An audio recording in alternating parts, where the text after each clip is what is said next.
Have you ever looked in a mirror and felt like something wasn't quite right?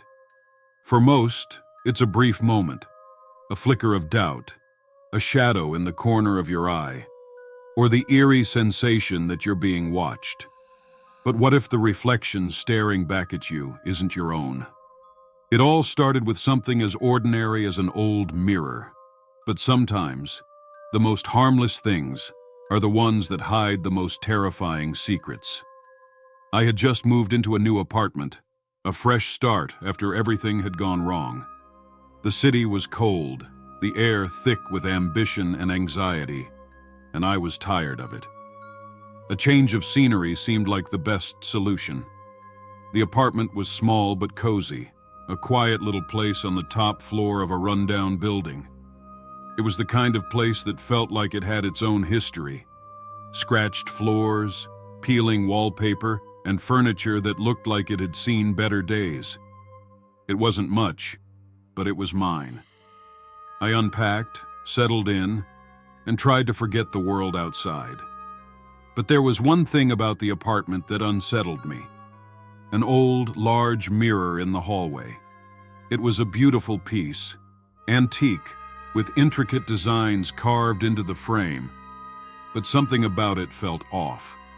It was too big, too reflective, and every time I passed by I couldn't help but glance into it.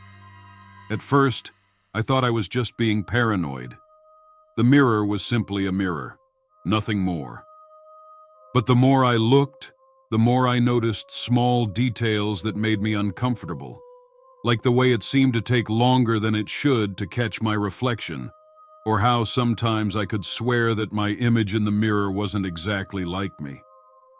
The first incident occurred one evening while I was brushing my teeth.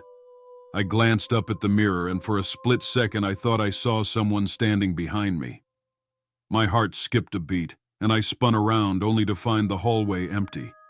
But the feeling of being watched lingered.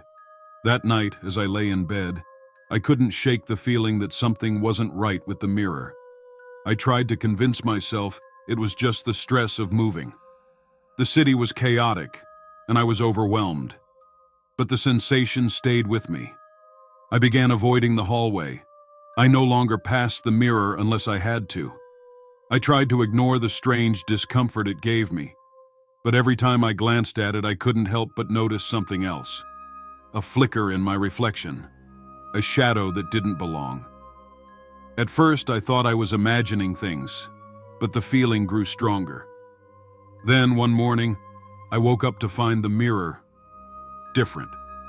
It wasn't that it had physically changed. It was the reflection. It looked almost wrong.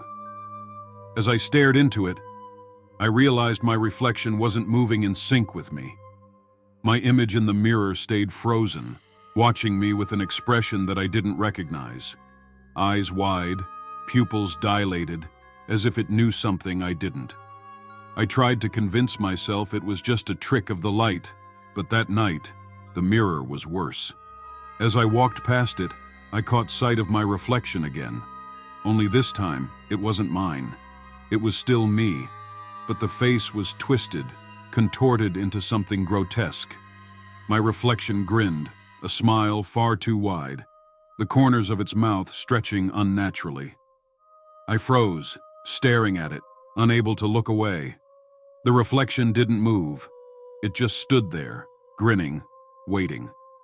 I stumbled back, my heart racing. I turned away, and when I looked back, my reflection was normal again, just like me, standing as I was. But I knew something was wrong. The days that followed were filled with dread. I couldn't get close to the mirror anymore. I avoided it at all costs, only walking by it when I had no choice. The worst part was the whispers. It started with faint murmurs, barely audible at first.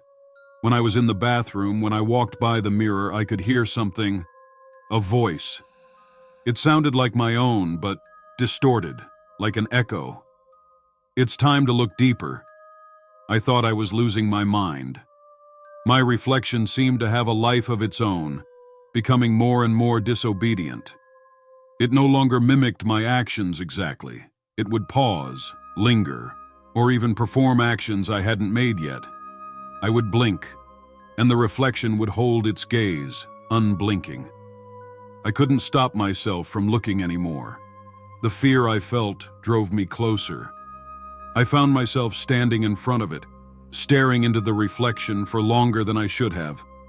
One evening, I felt the pull again, the urge to look deeper into the mirror. And then, it happened.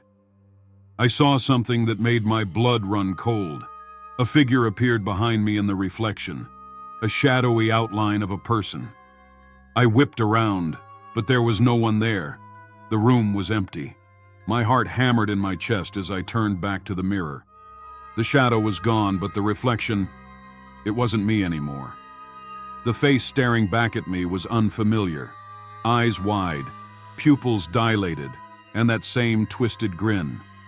It was smiling at me, and I knew it wasn't me. It was something else.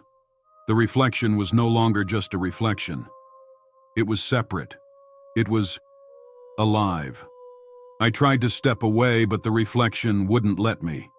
It moved on its own, mimicking me in ways that were too deliberate, too purposeful. I couldn't escape its gaze. The more I tried to break free from the mirror, the more I felt my reflection pulling me in. In that moment, I understood. I wasn't just looking into a mirror anymore. I was looking into something else, something darker. The mirror had become a gateway, a portal to something twisted, and that something had taken my reflection, and now it wanted me. The whispers grew louder, filling my head. Come closer. Just step inside. There's no escape. I backed away, but my reflection didn't move. It stayed, smiling that unnatural grin, waiting for me to make the final step. I could feel it, the compulsion, the need to give in. My reflection, no, it was something else now, was staring back at me, pulling me deeper into the glass. And as I reached out to touch the mirror, my hand froze. It wasn't my hand anymore. It was the reflection's hand, reaching for me, pulling me inside. They say the mirror never lies, but sometimes it doesn't tell the whole truth. My reflection took me, trapped me inside the glass. The last thing I remember is feeling my body fade away, as the reflection grew clearer, more real. Now, when I look into the mirror, I see it. My face, distorted and cold, staring back at me. It's still me, but it's not, and it's not alone. Did this story send chills down your spine? Subscribe to the channel to experience more tales of horror, the unexplained, and the terrifying unknown. Don't forget to hit the bell icon so you won't miss our next disturbing tale. Share this story with your friends, if you dare, and leave a comment below telling us, what would you do if your reflection started staring back at you?